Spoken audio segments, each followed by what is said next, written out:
Hello everyone, welcome to રંગીલા ખાટલી. તો આજે આપણે શીખીશું કે એકદમ ઝીણી ડબલ સાઇડ ઝિગઝેગ કઈ રીતે કરવી. તો આગળના વિડીયોમાં આપણે શીખ્યા કે રેશમની સાંકળી કઈ રીતે કરવી, ડબલ સાઇડ મોટી ઝિગઝેગ કઈ રીતે કરવી. પણ હવે આપણે જે એકદમ ઝીણી ઝિગઝેગ શીખીશું, જે પેચવર્ક, કટવર્ક એ બધામાં યુઝ થશે. તો એમના માટે આપણે જરૂર પડશે થોડા રેશમની અને સુયાની જરૂર, જે 14 નંબરનો છે, અને કોઈ પણ 2 ધાગા રેશમના યુઝ કરીશું. એકદમ ઝીણી ઝિગઝેગ બનાવવા માટે સૌથી પહેલા તો આપણે કમ્પલસરી ઉલટી સાંકળી લેવી પડશે. 2 ધાગા એક સાથે લીધા છે અને 14 નંબરનો સુયો લીધો છે. હવે અહીંયાથી સુયો જેવો બહાર નીકળે એટલે સીધો અહીંયા ઉપર, ત્યાંથી બહાર જેવો નીકળે છે એટલે સીધો અહીંયા નીચે એકદમ ઝીણી ઝિગઝેગ કરવાની છે, મોટી ઝિગઝેગ નથી કરવાની. કારણ કે તમે મોટી ઝિગઝેગ કરશો તો તમે પેચવર્ક ને કટવર્ક ને એવું કરશો એટલે તારે રેણિયા અથવા અગરબત્તીથી કટ કરવાનું આવે છે. જો આ પડ એકદમ પતલું હોય, ધાગો બળી જાય, એટલા માટે પડ જાડું રાખવા માટે એકદમ ઝીણી ઝિગઝેગ બનાવવી. ઝિગઝેગ તમે બનાવો છો ત્યારે સાઈડમાં સાંકળી નથી લેવાની, ઉપર લેવાની છે. આ બાજુ ઉપર એક લાઇનિંગ ડ્રો કરવાની, એક સાંકળી લાઇનિંગ ની નીચે, એક લાઇનિંગ થી ઉપર, એક સેજ લાઇનિંગ થી નીચે અને એક સેજ લાઇનિંગ થી ઉપર.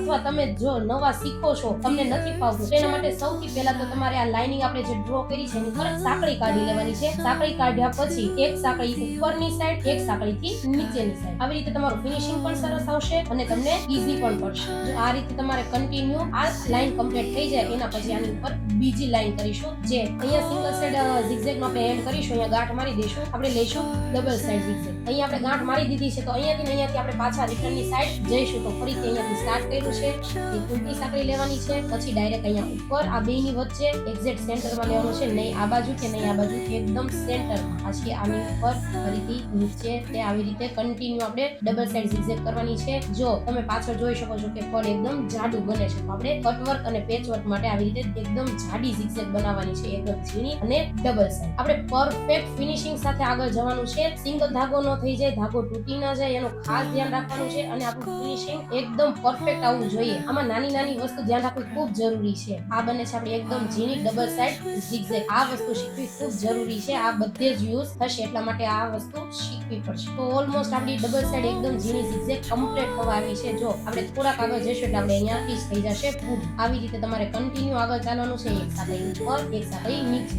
તો આ સાંકળી પાછી ઉપર અને આ નીચે. આવી રીતે કન્ટિન્યુ તમારે એકદમ ઝીણી ડબલ સાઈડ ઝિગઝેગ બનાવવાની છે. આના પછી હું નેક્સ્ટ વિડીયોમાં તમને બતાવીશ કે ડબલ સાઈડ મોરપંખ અને સિંગલ સાઈડ મોરપંખ કઈ રીતે કરવું.